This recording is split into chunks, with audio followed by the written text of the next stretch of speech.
stratégie pour le Congo, c'est tout simplement de faire partir toutes les populations qui se situent donc dans la région minière où tous ces minerais sont extraits. Eh bien, à partir de ce moment-là, on va faire venir d'autres populations. On les remplace par des Rwandais ou des Ougandais. La théorie du grand remplacement est déjà en cours au Congo. Et ça, c'est d'une gravité extrême qu'on ne comprend pas pourquoi en Occident... Vous dites la théorie du grand remplacement est en cours actuellement. Mais elle est en train d'être exécutée. Pourquoi? Bon, je parle toujours avec des preuves.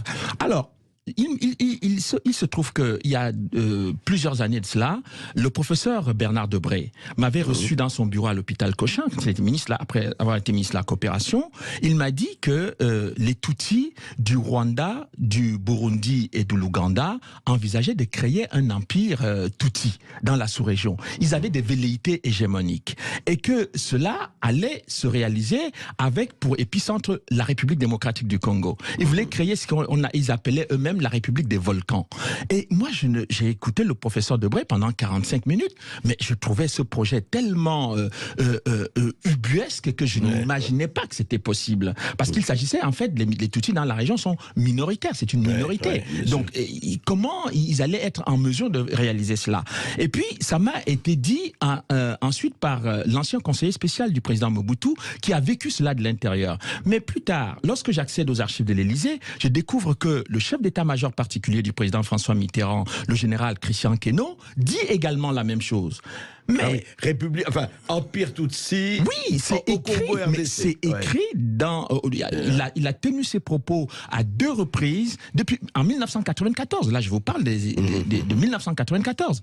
Donc, il dit cela, mais tout le monde se moque un peu du général Queneau en disant qu'il fait une géopolitique de comptoir, mais lorsque je découvre, en faisant mes recherches très récemment, je tombe sur un rapport qui a été fait par l'ambassade des États-Unis au Rwanda en novembre 1994. Vous en parlez dans votre livre d'ailleurs. Et qui parle exactement du même projet. Et quand on regarde la réalité sur le terrain, on voit que le Rwanda, depuis 1997, ne fait que grignoter le territoire congolais en multipliant des groupes armés. Des plans conçus en 94. En 94. Donc les gens peuvent dire ce qu'ils veulent.